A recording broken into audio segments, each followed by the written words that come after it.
E agora, costelas de hidromel. Este programa é livre para todos os públicos.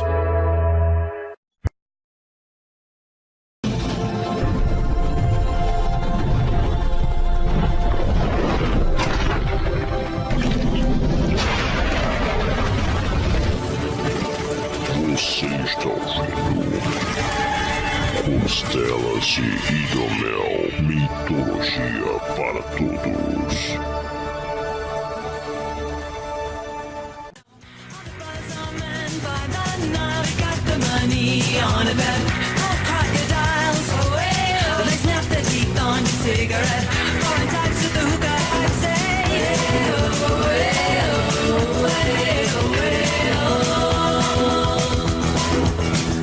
Like an Egyptian.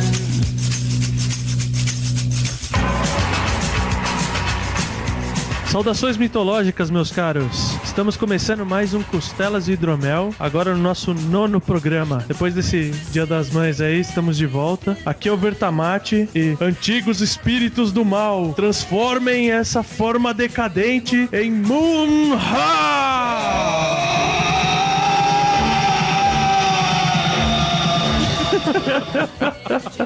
Tinha que começar com uma piada de múmia, né, cara? Lógico. Aqui é o Rodolfo Cunha, do Meia Lua Cast. E, puta, Katy Perry de Cleópatra, cara. No videoclipe? Wanna play with magic? Boy, you should know what you're falling for. Baby, do you dare to do this? 'Cause I'm coming at you like a dark horse. Bom não é, mas enfim. Não é o clipe que é bom, a imagem é boa. Ah, tá. Aqui é Renato Seveniani e hoje vamos explicar como os alienígenas construíram as pirâmides. Ah, não, pera, não é sobre isso, não. Mas faz sentido. A gente tá aqui pra falar de mitologia egípcia e não ciência por trás de construções e coisas do gênero. Eu espero não ter que falar sobre ciência, senão vai ser pior. Não vai casar, cara. Vão ter muito mais erros do que a gente já comete. Muito pior falar de ufologia ainda, né? Pois é, né?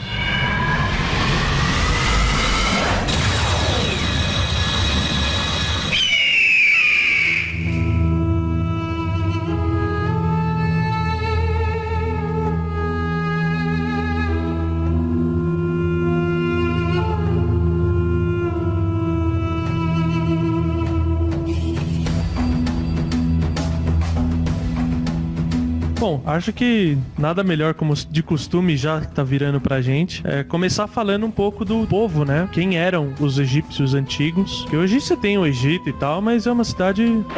Uma cidade. É, uma cidade. O Egito é uma cidade. É um país, isso. Tudo bem que ele não deve ser muito grande, mas... Ô, louco, cara. Não sei, cara, qual é o tamanho do Egito. Eu sou péssimo nessas coisas. É grande pra caralho, velho. 30º maior país do mundo. Sério? Aham. Ô, louco. Então tá bom, né?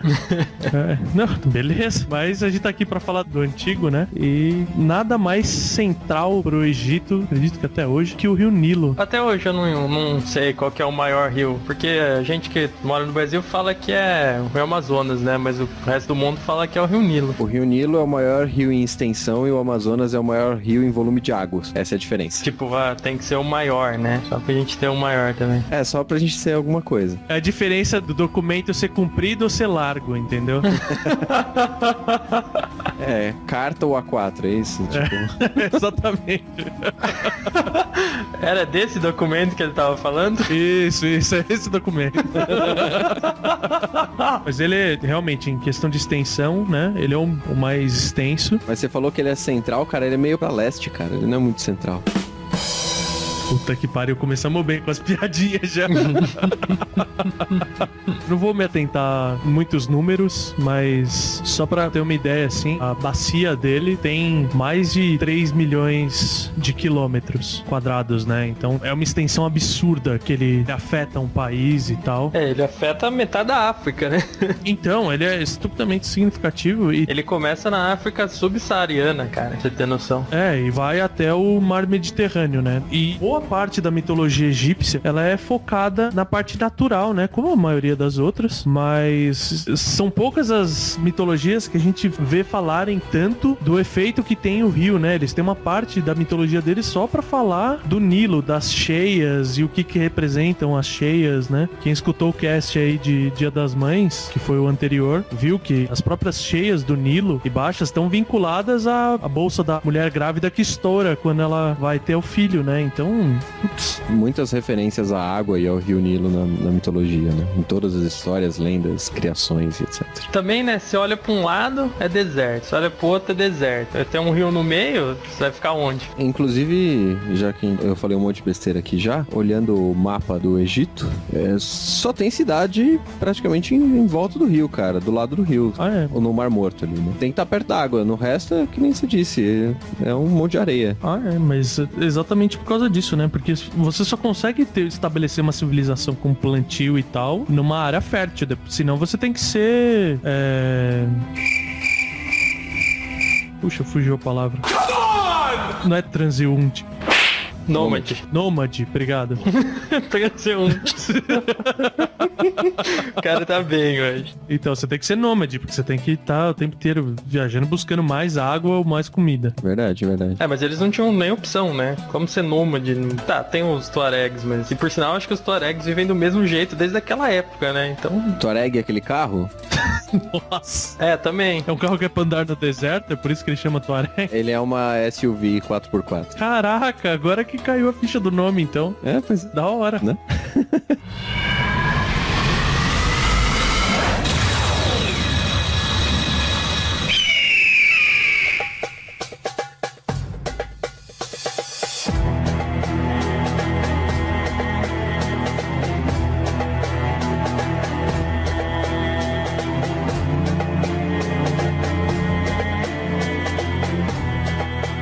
Mas quando eles começaram a se assentar em volta do Rio Nilo, começaram a construir cidades mesmo, tem uma grande vantagem dessa mitologia para as outras, é que eles começaram muito cedo com uma forma de escrita, né? Desenvolveram a maneira de criar papiros e pergaminhos, etc., com o que eles tinham. E a própria escrita em pedra, né? Que é comum também. Também. Legal. Os caras descobriram o papel, mas não descobriram a escrita, né? Tipo, eles desenhavam só. Exato. É um ideograma japonês mais antigo, né? Mas a mesma ideia, né? De você transmitir a informação por imagem e não por letra, né? Igual a gente faz com o caractere romano. Naquela época, quem tinha garrancha era o cara que fazia desenho de pauzinho, é isso? Esse cara era semi-analfabeto. Acredita-se, né, que eles começaram a surgir dessa forma mais organizada há mais de 3.000 anos antes de Cristo. E formaram meio que duas áreas separadas, que eles chamavam de Alto Egito e Baixo Egito, que dependia, obviamente, da posição que eles estavam em relação ao rio, né? Verdade. Isso vai influenciar até na nossa discussão sobre a origem do mundo, né, de que cada um acreditava, porque tem variações de acordo com a regionalização deles. É interessante que, por conta dessa precocidade deles em ter registros escritos, tornaram a mitologia egípcia, né, as compilações mais antigas do mundo sobre religião. Né? Sim. Porque muitas religiões deveriam existir nessa época, né, de diversas formas, mas os registros escritos, ao que indica, esses egípcios são os mais antigos. Né? Sim. 5.000 anos atrás não tinha muita coisa, né? Não tinha, concordo. Não dá pra querer muito, né? Acho que os caras da Mesopotâmia lá foram os primeiros a ter uma escrita mesmo, né? Isso. Eu não sei. Bem, enfim. Eu estudo o povo que a gente tá falando. O dia que a gente falar de mitologia mesopotâmica, A gente descobre. Isso. Aí a gente finge que sabe. Afinal das contas, a gente acaba sabendo, né? Porque não dá pra inventar tudo isso. Por quanto tempo a memória permitir, né?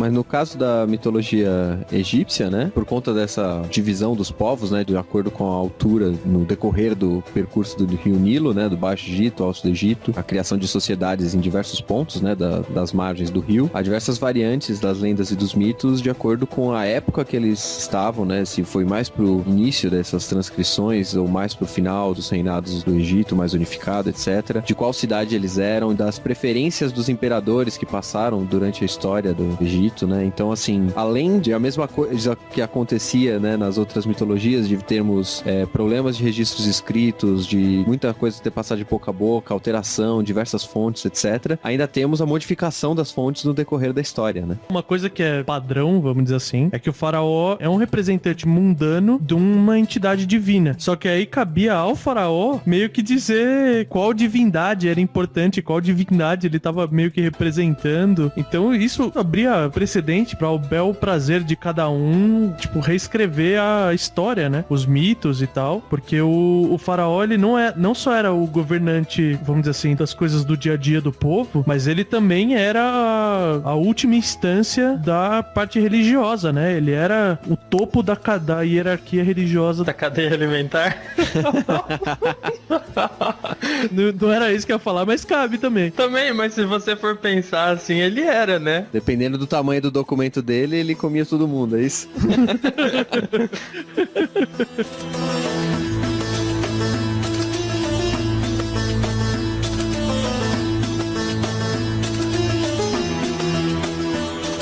Eu acho importante falar que, poxa, os caras, tipo, a eles como uma sociedade organizada, assim, né, um povo, eles viveram mais tempo do que, tipo, o mundo ocidental, assim. Eles duraram, tipo, mais de 3.000 anos com essas coisas. Então, tipo, porra, aconteceu coisa pra caralho, né? Não é à toa que mudou tanto. Eles têm muito tempo de história, né? É. Sim, mas você pensar também, as invasões e tal, até pela região ali, deviam ser um pouco mais centralizadas entre eles, né? Tipo, eles deviam fazer guerra entre eles, porque o deserto acaba dando uma proteção, né? Tudo bem que você tinha um mar, assim, mas até a primeira nação desenvolver uma marinha que consiga atacar, vamos dizer assim, até se chegar na era dos vikings, que é mais pra frente, ou como a gente falou no de mitologia celta, que também já começavam a ter contato com isso, acabaram saindo da era do bronze aí, mas o mundinho deles era aquela região em torno do Nilo, né? Então, por mais que tenha variações e tal, você acaba tendo algumas coisas que são iguais, né? Você vai absorvendo porque, você invadiu o povo ali de baixo, e de repente o povo de baixo invadiu o de cima. Misturou, no fim saiu uma coisa mais homogênea, né? Faz parte, né, da religião e se adaptando ao tempo, né? E evoluindo também, né? Já é conhecido, né? Não sei, no caso da religião católica, né, que foi criado pelos romanos, sei lá, 1700 anos atrás, e que também sofreu mutações no percurso, foi absorvendo características de outras religiões de povos que eles iam dominando durante a expansão do Império Romano. Então, se você for fazer uma analogia, é bastante parecido, né? A evolução da religião durante um grande período de tempo, né? Sim. É legal isso porque você tem um estudo guardado as devidas proporções, mas um estudo microscópico de algo que foi macroscópica depois, por exemplo, a religião cristã católica, né? Sim. Que foi, obviamente, uma expansão a nível global. Sim, aí considera-se o espaço que era possível percorrer, né, com a informação, e o fato de você conseguir atravessar o mar, o oceano, etc., também acelera, né, essa distribuição, mudança, etc. Claro, claro.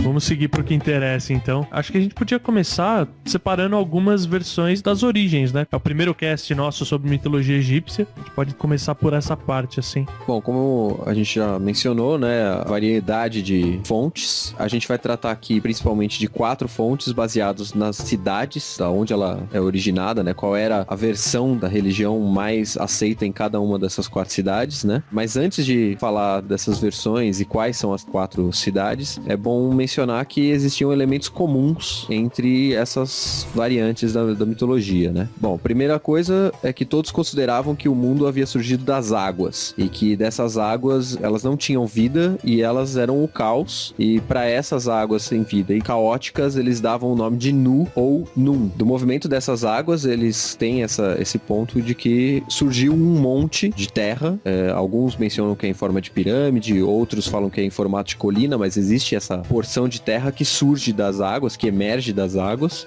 Até o material muda. Sim. Que alguns falam que é um monte normal de areia, alguma coisa, de terra fértil, e outros dizem que é uma pedra gigante, né? Sim, sim. Um obelisco eles chegam até a mencionar em algumas traduções. E de qualquer forma, esse ponto inicial, esse monte inicial, ou a pedra inicial, eles chamam de Ben Ben. Cara, quando eu li isso, velho, eu dei muita risada. O grande problema é, de novo, a pronúncia das coisas, né? Então. Eu duvido que se pronuncie desse jeito, mas... Mas pra mim é o filho bastardo do Fred Flintstone, né, cara? Que o filho original dele chama Bambam e o bastardo é Bem Bem.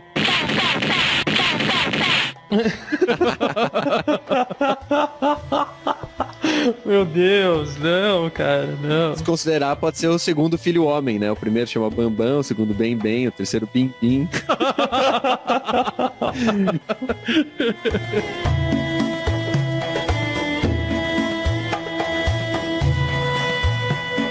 Bom, e como a gente mencionou logo no começo, né, o Nilo é algo muito importante pro Egito, né, e que esses dois elementos das águas e dos montes de terra, né, foram inspirados pelas enchentes do rio Nilo, que eles inundavam as margens e quando as águas voltavam ao seu curso normal, provavelmente depois da época das chuvas, eles deixavam montes de terra, em outros formatos, etc, por conta da movimentação das águas, e aí eles têm-se que essa é a ideia que trouxe esse início. E o terceiro ponto que é importante mencionar como ponto comum é a existência do Sol. O Sol é um dos itens mais importantes nas mitologias da criação que vamos citar daqui a pouco, e ele está intimamente associado com a criação de tudo. Pelo que eu entendi, esse primeiro monte que surgiu com essa água do caos, era tudo escuro, né? Porque ainda não existia o Sol, né? Era só escuridão e água. Exato.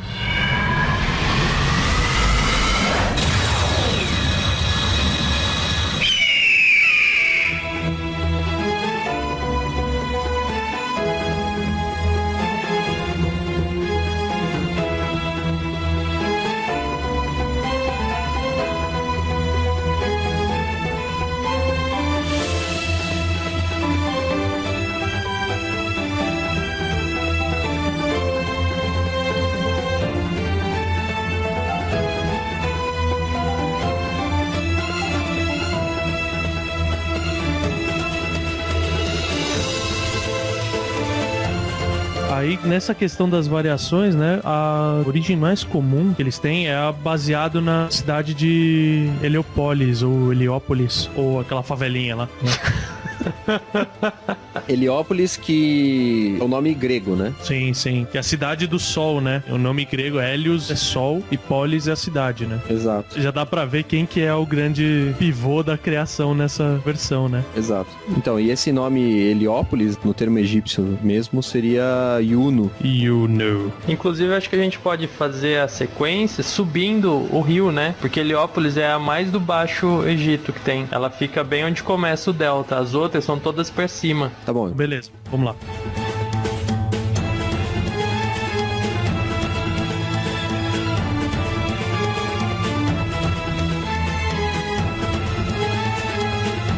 Então, nessa lenda, que é a mais comum assim, você tinha, né, como em todas, o mar e a escuridão. Era o caos, né? Era a situação de praxe da maioria das mitologias de caos aí. E desse caos nasceu, ou surgiu, né, Ra, que é o Deus Sol. E o mar também era considerado uma entidade divina, que era chamada de Num, como o Renato falou. Aí começam as maluquices, né? Porque Ra tava lá flutuando por cima das águas, por enquanto. Aí ele espirrou, e do espirro dele saiu Shu, o deus do ar seco. Não sei por que ele espirrou, mas enfim, saiu das narinas dele. E depois ele cuspiu, e do cuspe dele surgiu Tefnut, que é a deusa do ar úmido. Onde eu vi aqui, primeiro, não foi o Ra que surgiu, ou pelo menos não é exatamente assim. Eles falam que surgiu um que chama Atum. Oh, como é que não é o peixe. É o mesmo deus, é Atum-Ra. Só que tem um lugar que eles separam.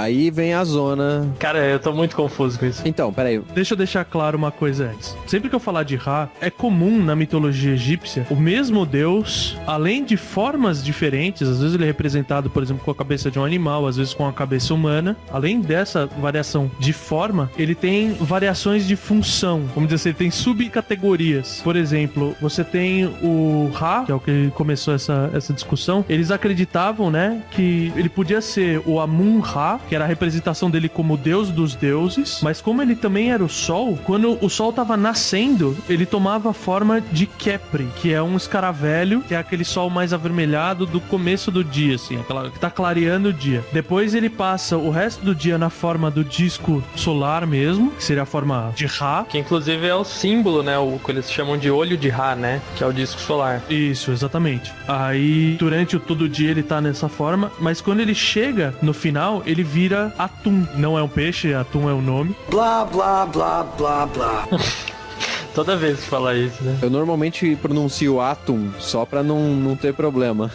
É igual Uranus, né, cara? A gente volta à história do Uranus. É. Então ele vira Atum, que é a forma de um velho, que também tá representando. Porque qual que é o ciclo do Ra, né? Os egípcios, por essa questão da ressurreição, eles acreditavam muito em coisas cíclicas, né? É uma das religiões que acredita no cíclico. Então o que acontece? Ele surgiu de um lado, percorreu todo o céu, chegou velho no outro. Por que ele tá velho? Porque ele vai morrer e ir pro submundo. Lá ele tem que passar a outra metade do ciclo dele, que ele tem que passar por todos os perigos e tal do submundo, os demônios que tem lá embaixo, pra ter o direito de nascer como Deus no dia seguinte novamente como escaravelho e começar o ciclo de novo. E é muito legal por conta dessa diferença de nomes, ele aparece, né, com funções diferentes nas outras versões, das outras cidades. Exato, exato. Mas a gente chega lá.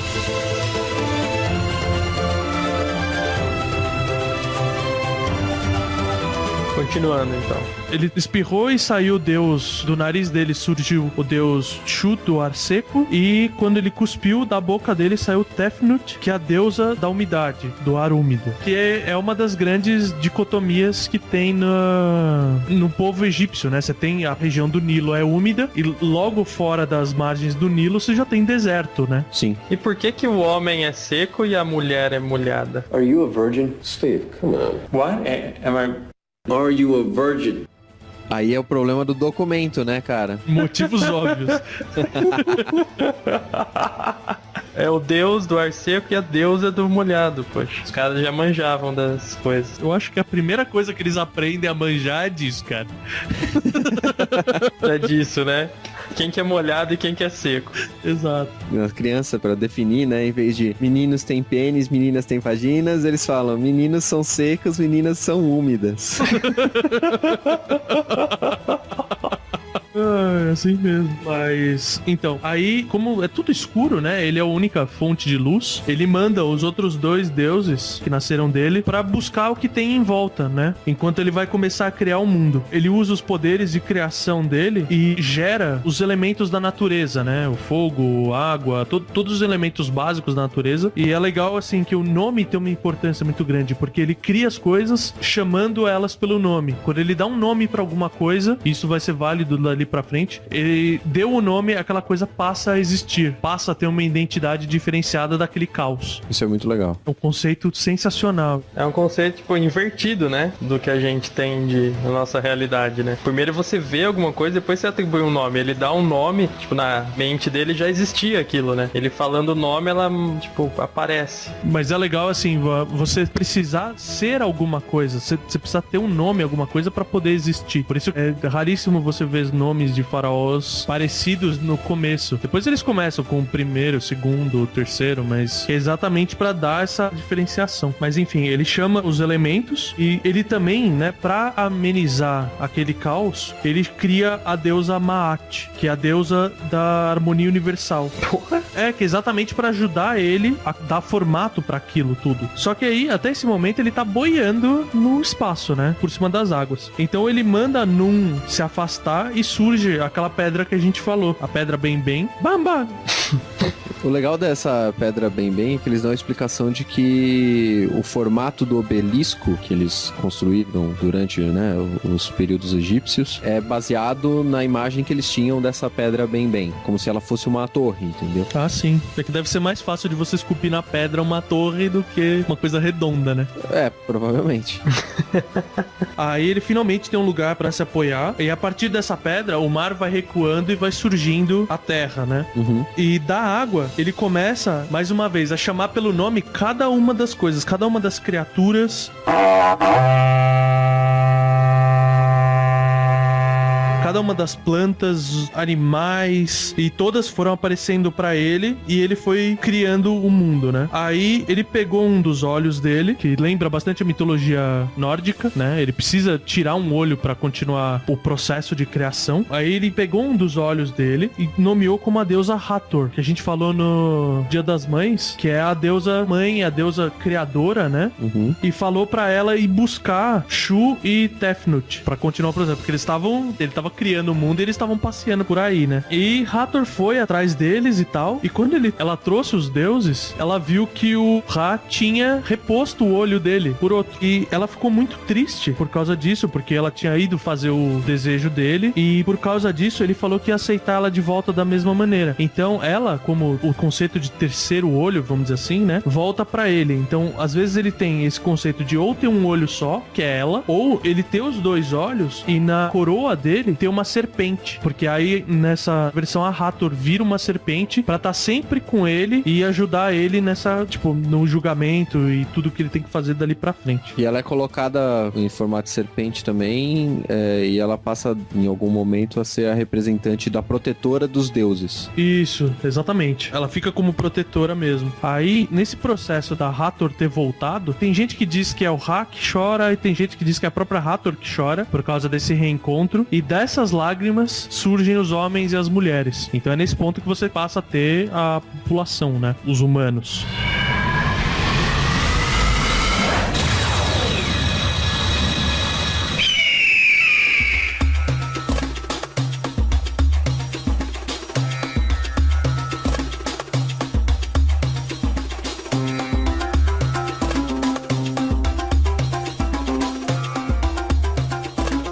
Como com a Hathor vieram Shu e Tefnut, os dois ares, né, o ar seco e o ar úmido, tiveram dois filhos, Geb, que é masculino e a terra, e Nut, que é a parte feminina e é o céu. E os filhos deles são todas as estrelas do céu. E por ter inveja do casal, Shu, você vê, né, os pais tendo inveja dos filhos, mas enfim, mandou que os dois se separassem e proibiu eles de terem filhos, terem qualquer filho. Só que por causa de uma aposta, Nut conseguiu mais alguns dias. Ela conseguiu 5 dias, os quais ela aproveitou cada um deles pra dar a luz pra Osíris, Set, Nefites e Ísis. Tá faltando um. Não, são 4. Teve 5 dias, mas são 4. Ah, tá. O primeiro era pra fecundar. Que são os deuses, né? Então, nesse ponto que a minha história fecha, vamos dizer assim. Você tem todo mundo criado, todas as coisas, inclusive os seres humanos, e, vamos dizer assim, os deuses pararam de ter filhos por causa dessa proibição, né? Os deuses primordiais.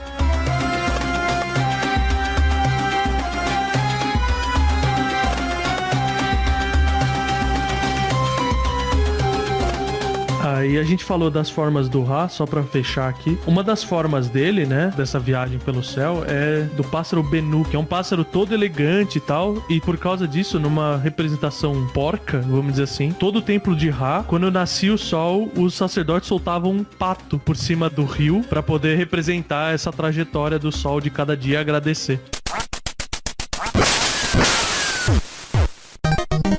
Que porra é essa cerimônia, hein, cara? Todo dia você solta um pato. Onde é que tem pato suficiente pra essa porcaria? Quando você solta o pato, ele tem uma corda, né? Depois você só puxa de volta o pato. É um pombo correio que dá volta, né? Dá o círculo. É que eles soltam e tem um templo do outro lado do rio, entendeu? Ah, entendi. Aí no outro dia o templo do outro lado você manda de volta o pato. Ou eles já aproveitavam, já batiam o pato e era o almoço deles, né?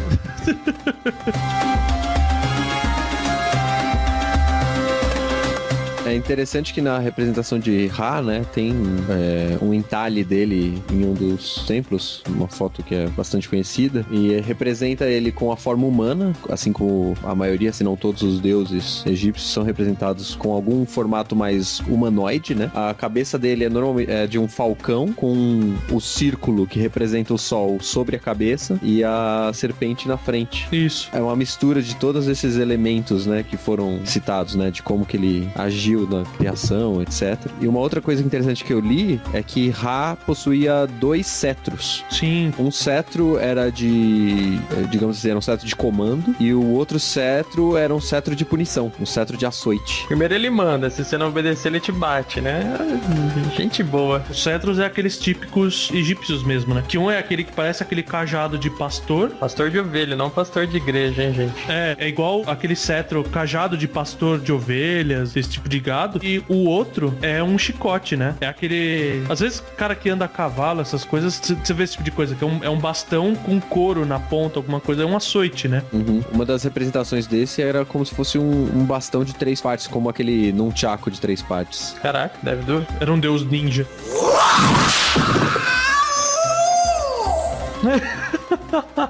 Não, é que eu acho que devia ser mais fácil representar, como você disse, né? Mais fácil representar uma linha reta do que um círculo.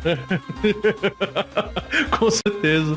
Então... Imagina você fazer uma linha curva pra representar um açoite, né, cara? Não, eles com certeza conseguiriam fazer, só que provavelmente era mais fácil fazer na estátua o treco reto. Vi várias imagens aqui. Um é um bastão mesmo, que tem um garfinho, e em cima tem tipo como se fosse uma luazinha, só que apontando pra dentro. E a outra é o chicotinho mesmo.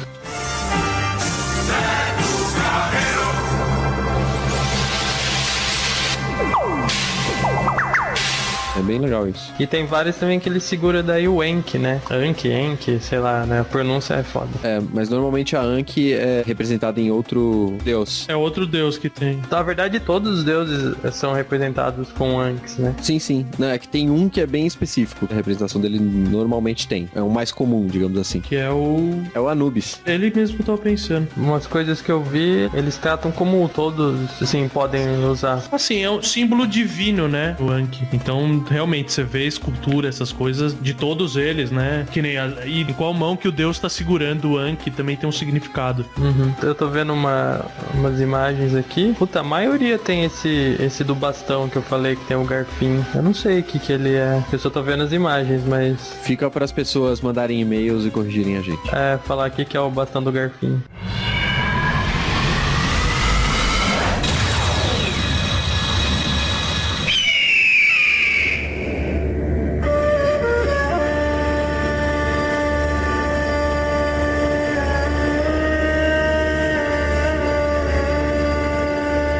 Continuando, né, o sentido contrário do fluxo do rio, a gente vai aqui, né, uma outra cidade tão importante que eles têm, né, o mito deles, que é basicamente a mesma coisa. A principal variação que eu vi é que o primeiro deus não foi o Ra, ou Atum, foi um que é um nome muito difícil de ler, cara, Pitá, sei lá. Deve ser Pitá. Enfim, é a mesma coisa, né, surgiu do nada, da água do caos e tal, e ele é dito como deus dos artesãos. Artesãos, né? É melhor. Isso é interessante porque quem melhor pra criar o mundo, né? Do que um deus artesão. Sim, faz bastante sentido. E pelo visto, Memphis devia ser uma cidade comercial, assim, né? Devia ter muita produção, esse tipo de coisa. Eu acho legal que ela começou com uma cidade de artesões. No! God, please, no! No! Artesãos. Fudeu a mente já, né? E ela terminou com uma cidade do rock and roll, né, cara? Nossa. Memphis? Ah, dos Estados Unidos. Memphis é a cidade do rock and roll? Não... Do Elvis, é a cidade do Elvis. Cidade do Elvis. Ah, é a cidade do Elvis? Caralho.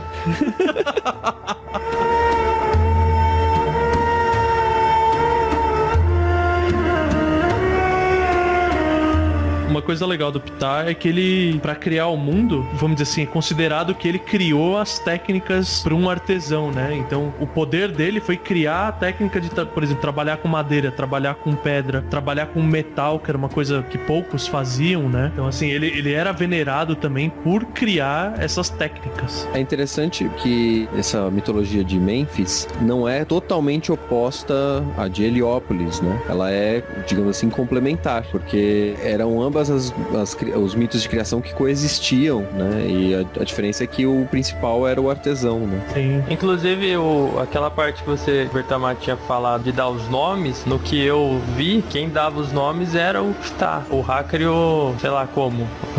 Porque justamente essa coisa do Ptah, ele não criava fisicamente, ele criava intelectualmente, né? As ideias. Ah, sim. E isso tem um ponto muito legal, porque assim, a maioria dos amuletos e coisas do Ptah tem a forma de um coração, porque eles acreditavam que o intelecto de uma pessoa tava no coração deles, em vez de no cérebro. Isso mesmo. Legal. Ptah era emo.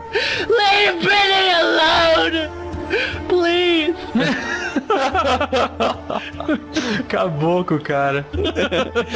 Nessa parte dele falar e criar, né? De trazer as ideias e criar as coisas, né? Como ele, nessa lenda, ele é o deus criador, ele criou Atum. E ele criou os outros deuses falando o nome deles. Ou seja, o cara não é um deus, ele só tá lá pra criar a parada. Isso eu tinha visto mesmo, tipo, ele é o deus criador, então, tipo, vou criar alguém pra criar tudo, né? Nada mais fácil. Pois é. Tipo, daí ele criou o Atum e o Atum fez toda a putaria. Tipo, ele ficou só olhando, assim.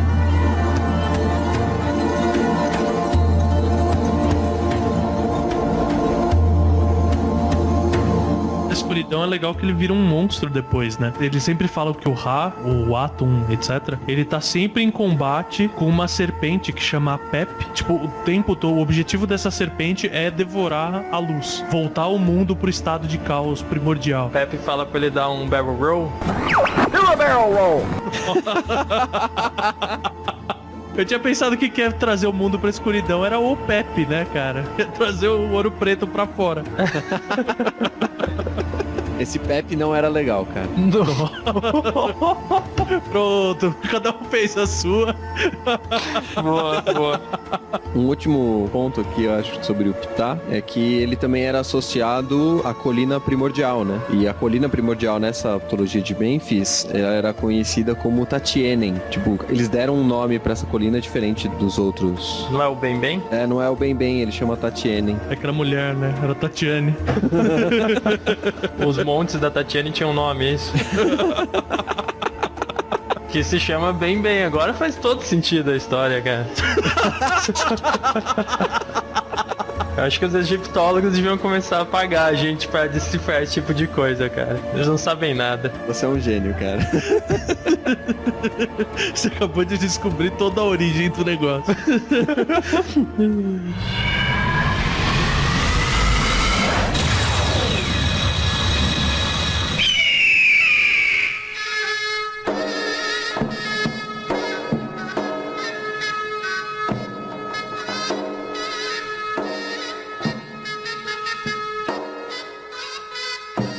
Vamos subir mais um pouquinho então o rio? Continuar subindo o rio. Hermópolis. Hermópolis, vamos lá. Dos hermanos, a parte mexicana. No se preocupen, Speedy González se los trae. ¡Yepa, yepa, y arriba, arriba! ¡Ándale, arriba, arriba, yepa! Oh. Mas os hermanos são os argentinos, não os mexicanos. Pra gente, sim. Bom, eu não vou falar que é tudo igual, porque vão me odiar daqui pra frente se eu falar que é tudo igual.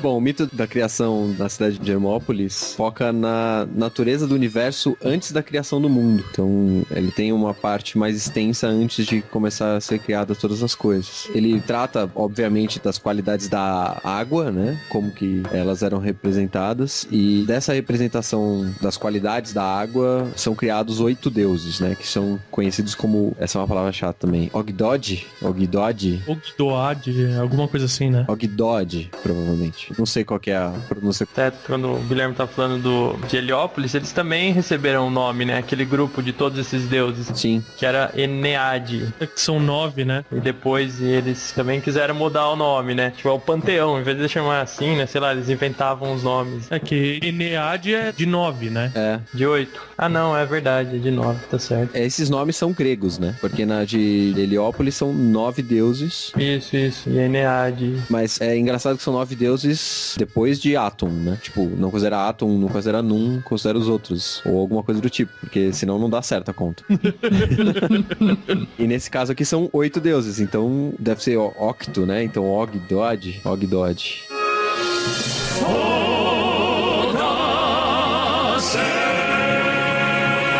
Bom, prosseguindo, os deuses foram criados em par, né? Os 8. São 4 pares de deuses, ou 4 casais de deuses, vamos ver aqui. O primeiro casal é o deus Nu e sua contraparte feminina Naunet, que representavam a água primitiva e inerte. Depois temos Hu e seu colega Hauhet. Ele era gay, que o outro é o cara e a mina, depois é os colega. Eu não sei, a tradução é muito esquisita, eu vou deixar por assim.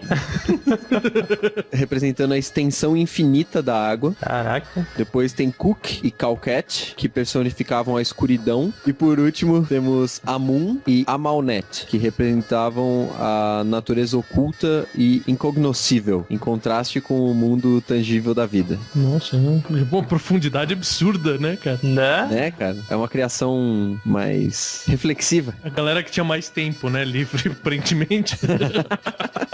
Tentaram uma criação menos simples, né? Eles conheciam os entorpecentes já ali, né? Ali tinha muito papoula, né? O templo, inclusive isso é interessante, que os pilares do templo, aquela parte de cima é pra representar ou a papoula ou o lótus, né? Então, assim, já é bem possível que naquela época tinham entorpecentes já. Os caras mastigavam folha de papoula, né? Até ficar louco. A lótus que é utilizada em alguns dos mitos de criação, né? Que a gente não vai citar hoje. Não, dessa vez não.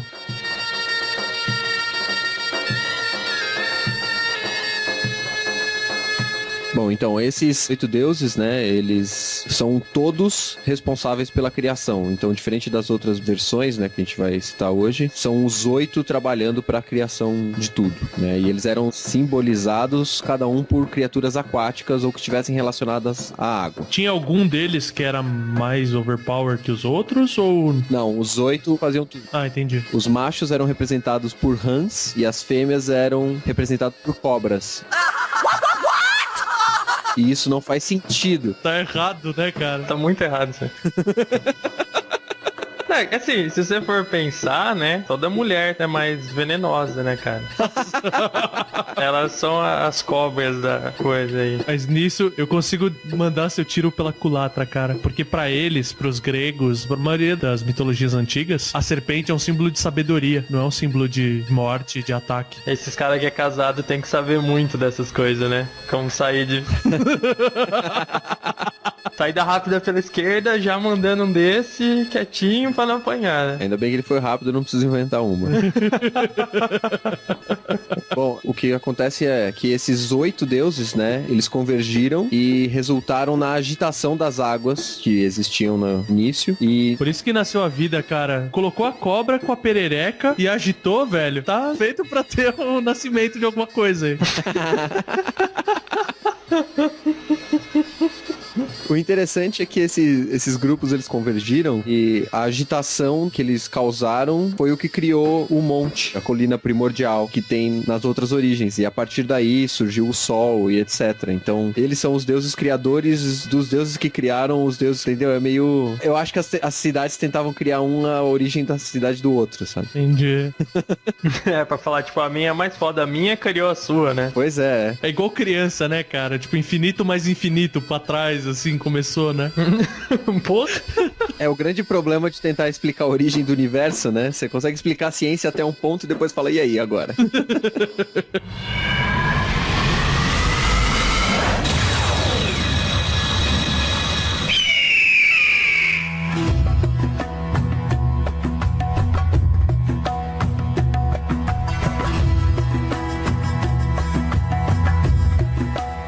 Cara, eu não sei em que parte encaixa, mas na cidade de Hermópolis, que a gente tá, né? Eu não sei porque eles falam do deus Thoth, que é o deus da sabedoria. Eu tinha visto isso também. Mas eu não entendi onde ele apareceu na história toda aí, não. Provavelmente deve vir depois, né? O deus Thoth, que é o deus da sabedoria, que é o responsável pela criação da escrita, que é aquele deus com a cabeça de Ibis. E ele é a representação da lua também, né? Das fases da lua. Porque o Ibis, a ave... Não o time de futebol? Nossa, eu nem sabia que tinha um time de futebol que chamava Ibis. Ele era conhecido como o pior time do mundo. Ah, que bom. Nunca havia vencido uma partida. Tem o hotel também, né? Que também tá bom à noite, né? Tá valendo. Mas a ave, a Ibis, ela tem o bico curvo, que representaria a lua minguante ou a crescente. As penas de uma parte da cabeça são brancas, que é pra representar a lua cheia. E não tem uma penugem cinza, é penas brancas e penas negras, que representam a lua nova, né? Que são as 4 fases da lua. Bem legal.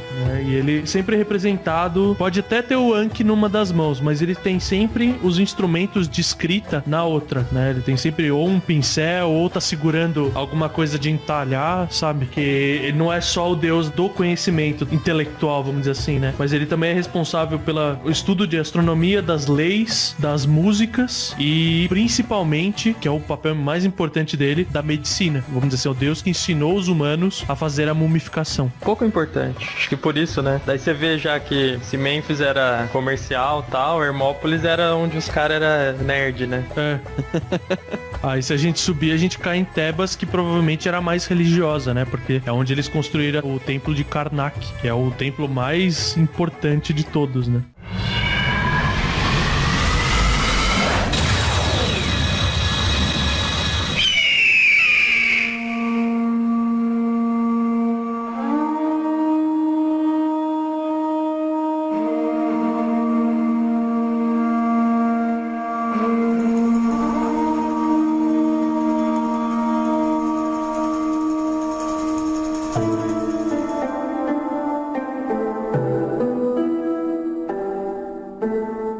Na cidade de Tebas, o ponto inicial é que Amon, no caso Amon-Ra, provavelmente.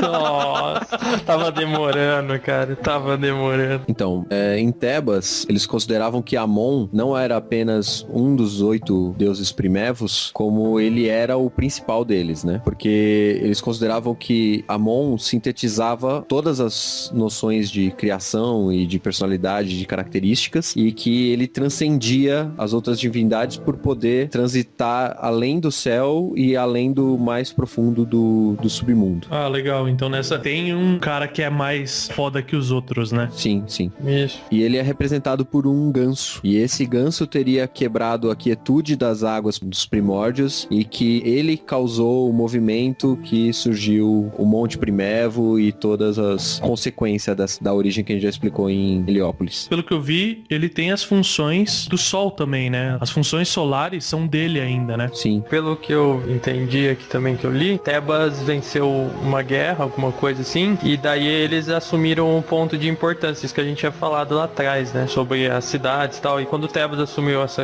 importância muito grande dentro do Egito, como eles gostavam, né? Eles veneravam Amun e eles passaram a ser o mais superior, eles fundiram o Amun com o Ra. Daí que ele virou o Sol. Ah, legal. Bacana. Que é bem isso que a gente tinha falado no começo, né? Sobre essas questões de variações de cidade e temporais, né? É, a adaptação e evolução, né, da religião. É.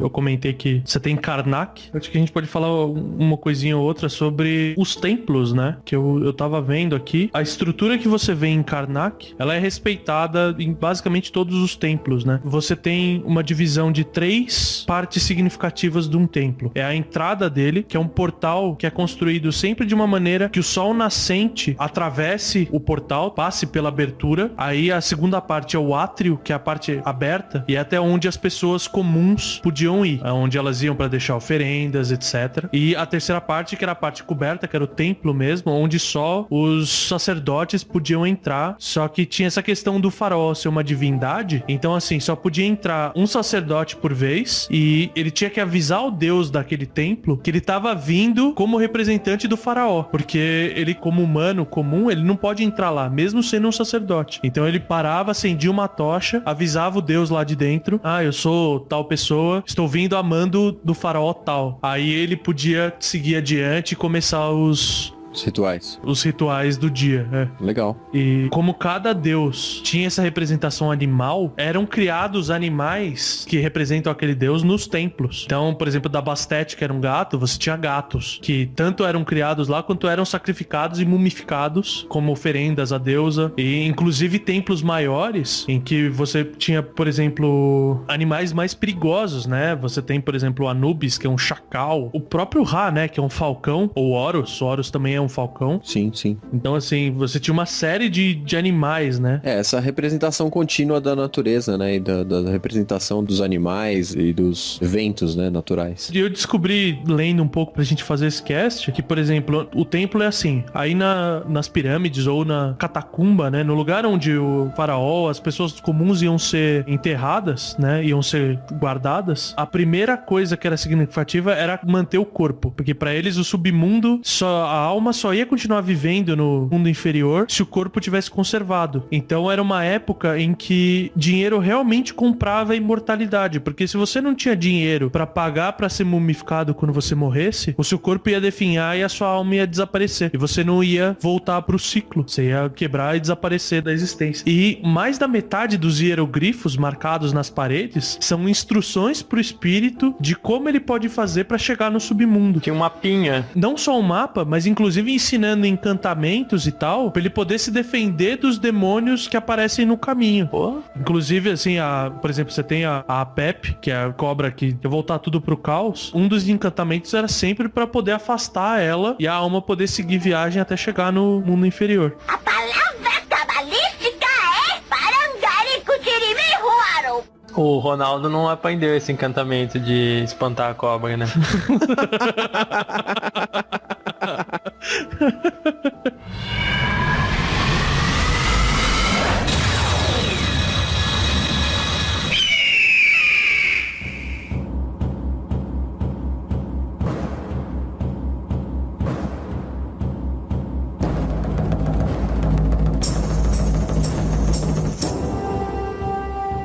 O Osíris, que é uma das formas do faraó, né, uma das formas terrenas do deus, teoricamente, todo começo de primavera, ele teria que ir de Karnak a Mênfis para o deus encontrar com Ísis e da união dos dois poder fertilizar a terra pro próximo plantio. Legal. Uma outra curiosidade sobre os faraós é que muitos deles tomavam, como você falou, né, antes, né, eles tomavam os nomes de acordo com a divindade que eles tinham preferência, né? Uhum. É interessante que, mesmo em sucessão direta, havia troca de nome, né? Então você tem, por exemplo, Amenhotep IV, que ele trocou de nome e virou Akhenaton, por conta de Aton. E depois, o seu sucessor, né, que era Tutankhaton, preferia Amon. Então ele trocou o nome dele pra Tutankhamon.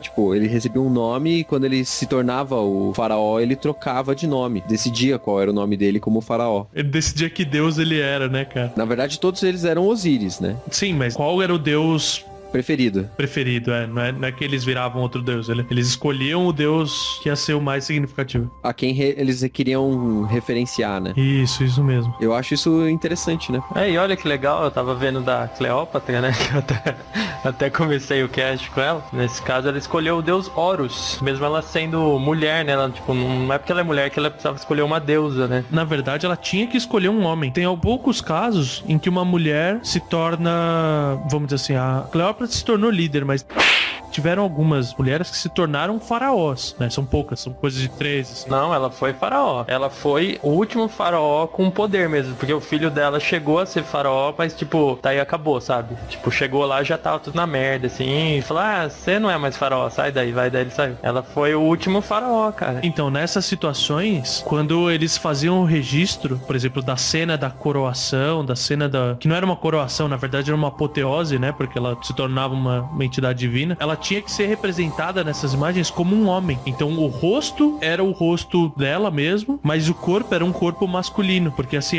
os deuses escolheram aquele corpo pra ser o representante, mas tem que ser um homem. Mas é porque Osíris era homem. Não porque ela escolheu Osíris, ela escolheu Horus. Ela teria que escolher uma divindade masculina e seria dali pra frente representada como uma entidade masculina, né? E inclusive o nome dela significa glória do pai, que daí já é na tradução grega, né? Eu não sei exatamente como que é no egípcio. Provavelmente a maioria dessas traduções são baseadas no grego, né? Porque se fosse em português era filhinha do papai.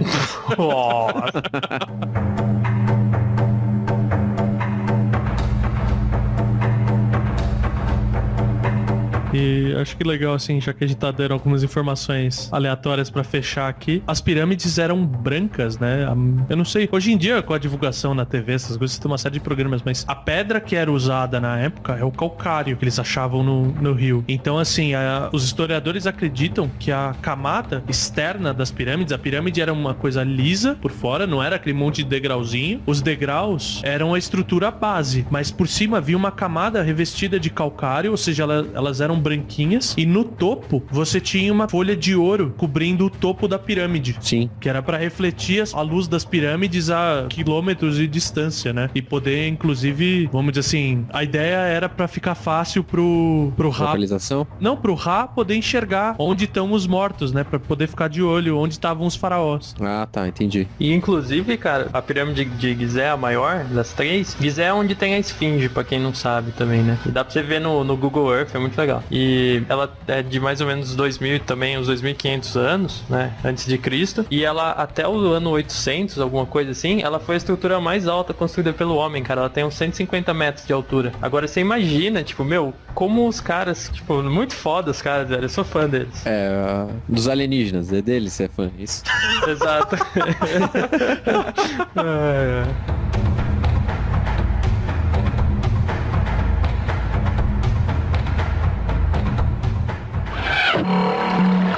Message for you, sir.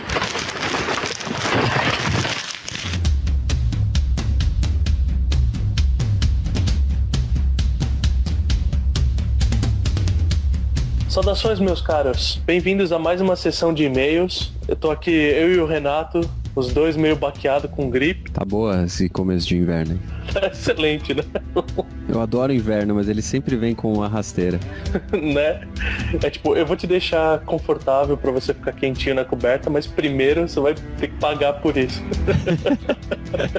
Então, a gente vai ler os comentários sobre o cast número 8, que a gente fez do especial do Dia das Mães. Uhum. Se vocês quiserem mandar pra gente um e-mail, o nosso e-mail é costelasidromel@meialuaprafrentesoco.com.br.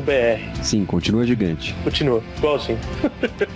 Mas se você quiser mandar comentários mais curtos, você tem aí o site com os posts. Você pode acessar o nosso Facebook, que é o facebook.com/costelasidromel, ou você pode mandar um tweet pro nosso @CEHcast. E se tudo mais falhar, você pode simplesmente não comentar nada. Não, dá uma visitadinha no site lá, né? Você pode comentar com seus amigos. Você pode, pega um amigo que não escuta e comenta com ele. Exato. Olha que coisa boa. E fala pra ele entrar dar uma fuçada no nosso site, que é o www.costelasidromel.com.br, ou a nave mãe, que é www.meialuaprafrentesoco.com.br. Isso aí. Vamos ao que interessa? Vamos. Acho que o nosso e-mail tá muito longo, então a gente tem 2 comentários no site mesmo, né? Nosso querido Rafael Borsari, mais uma vez dando o ar da graça. Esse cara tá ficando íntimo, né, cara? Porque a gente tá basicamente conversando com ele. A cada cast a gente troca uma ideia com ele. Pois é, enquanto as outras pessoas ficam bobeando aí, a gente segue respondendo o Rafael. Pois é, Rafael. Então vamos aqui dar uma olhadinha no seu comentário. Ele começa assim: oba, pessoal, excelente homenagem nesse Dia das Mães. Bem legal da parte de vocês trazer esse conteúdo. Algumas mães de algumas mitologias eu conhecia a história, porém boa parte não, principalmente da Polinésia. Cara, a gente cavou fundaço pra achar umas mães diferentes pra pôr aí. Pois é. Quem conhece a mitologia da Polinésia? A gente. A finlandesa deve ser mais fácil, cara. Ela é meio nórdica de alguma forma. Lembra um bocado também, né? Ele continua bem nessa. Fala, a finlandesa, quase ninguém. Estamos acostumados a se limitar às mitologias como egípcia, grega e dos povos nórdicos em geral. Alguns se arriscam em mitologias mais para o Oriente e logo você confronta uma realidade totalmente diferente da ocidental, que explica certos acontecimentos de maneira até semelhantes, ou completamente diferente, né? Dá uma bicuda na cara pro outro lado. Sim. Já no caso da oriental, ela se cruza de maneira leve com outras mitologias. Agora, quando você traz a mitologia finlandesa, polinésia ou caribenha, eu acredito que esse seria o caminho. E esse é o diferencial do podcast. Tudo de bom a todos e obrigado pelo feedback e atenção. Então, cara, eu tô cada vez mais descobrindo que tem muita relação entre as mitologias, né? Realmente, da ocidental para oriental, você tem algumas variações maiores, assim, mas principalmente em áreas próximas, nossa, é muito, né? Fora que algumas coisas são parecidas porque somos todos seres humanos, né? Então, eu acredito que a interpretação de mundo, em algum momento, seja bastante semelhante, né? De tentar achar as respostas de alguma forma. Mas em contraponto, você pode ver que nem nesse cast que a gente acabou de fazer de mitologia egípcia, dentro de uma área muito pequena, você tem variações bem grandes. Pois é, né? Fala de um jeito, fala de outro. E navegar nessa área pequena, sendo que ela é no deserto, não era uma coisa tão trivial assim também, né? Ah, sim. O conhecimento não era tão simples de se disseminar. Pois é. Mas legal, pessoal. Mais uma vez aí a gente deixa os nominhos e tal dos deuses, né? Pra facilitar a sua vida aí. Exato. E a gente que agradece feedback e atenção, cara. Com certeza, cara. Fica à vontade aí pra mandar quantos comentários você quiser e tal. A gente vai se comunicando aí. Muito obrigado. O outro comentário que temos aqui no site é de um outro frequente que tá meio longe atualmente, né? Atravessando o oceano, que é o Giovanni Arieira. Pedi pra ele buscar mitologia holandesa também. Né? Ele fala assim: olá, comparsas. Show de bola esse episódio. Ótimo apanhado sobre tantas deusas em tantas mitologias diferentes, sempre com aquele toque de sacanagem em tudo. Às vezes a gente tenta não fazer a sacanagem, cara, mas não rola, assim. Principalmente quando alguns nomes são muito esquisitos. Sim, e aparentemente quando a gente junta as nossas esposas, o negócio degringola mais rápido também, né? Pois é, no próximo cast vocês vão saber como degringola o negócio. Bem, só acrescentando uma coisa sobre a deusa Deméter. A versão romana, Ceres, serviu de inspiração para os termos cereais e cerveja, e por ser a deusa da agricultura, é utilizada em brasões de cursos de agronomia ao redor do mundo. Isso é bem legal, cara, essa curiosidade da Deméter aí, porque o nome dela romano, né, tipo, a raiz da palavra cereais em inúmeras línguas, né, você tem cereais em português, cereal em inglês, cereales em espanhol, e assim vai. Então, tipo, tem diversas línguas que, vamos dizer assim, onde os romanos colocaram o dedinho deles lá, influenciou, né? Verdade. Principalmente considerando que o Império Romano era gigante. Exato. Continuando o comentário dele aqui, e para esclarecer, o galinho de trigo é chamado de panícula. Cara, eu vou continuar chamando de, sei lá, vassourinha, igual a gente chamou no cast, eu acho mais legal. É assim mesmo.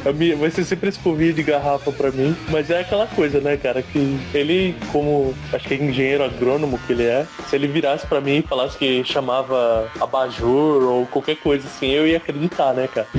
Pois era é. falar com propriedade, você acredita. Bom, ele continua explicando que a panícula é um tipo de frutificação comum aos cereais, da mesma forma que o arroz do centeio aveia e é a estrutura onde ocorre o florescimento e a formação dos grãos. Cara, é informação demais sobre a panícula. E eu tenho suspeita de que panícula tem a ver com pão, de alguma forma. Ou o outro lado, né? O pão tem a ver com a panícula. Assim, qual é o radical, da onde veio, aí é outra história. Porque se ele é o galinho do trigo e pão é feito de trigo, panícula faz sentido. Ah, é? Mas eu não vou pesquisar, diferente do Guilherme que pesquisou pra saber se os radicais com séries. Eu só tive que conferir pra ver se eu não tava falando merda, porque eu sabia que em 2 línguas era verdade. Bom, pra finalizar, ele diz parabéns pelo programa, que está cada vez melhor, e um forte abraço. Abraço, aproveite bastante aí a fábrica da Heineken. Valeu, aproveita bastante aí. Eu sei que em vez de estar nessa vida louca aí, pelas fotos que você bota, é mais. Você tá vendo mais jardim do que qualquer outra coisa, né? É jardim, bicicleta e riachos, né? Córregos. Temos mais algum recado? Bom, eu vou agradecer a todo mundo que tiver participado da Pod Pesquisa, porque isso vai ajudar a gente a melhorar o nosso cast e vai ajudar os outros produtores de podcast a produzirem seus conteúdos da melhor maneira e da maneira como o público acha que é mais proveitoso. Com certeza. E é isso aí, vamos rumo à melhora. Com certeza. Obrigadão aí, Alex. Gastou seus 4 minutos lá pra preencher a Pod Pesquisa. 4 minutos importantíssimos. É importantíssimo, a gente já pegou o resultado aqui, já tá avaliando algumas coisas aqui. Exatamente. Então, aguardem a evolução dos nossos podcasts. Com certeza. Falando em nossos podcasts, ouçam todos os podcasts do site. Boa. Meia Lua Cast, Meia Lua Drops, o Contos Sonoros e o Paperboy. Paperboy. Então mais fácil de... Paperboy e Drops é aquele pra... Se você precisa almoçar, você baixa uns dois, você escuta durante o tempo que você tá comendo aí. Pois é. Então cuidado pra não rir e engasgar com a comida. Tem que beber com timing correto, senão você espirra tudo. Então é isso, meus amigos. Um grande abraço pra todos vocês e até o próximo. Até o próximo.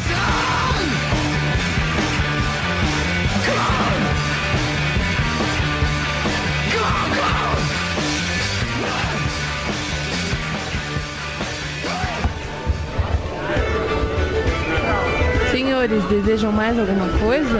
Eu quero mais costela. Eu quero mais hidromel.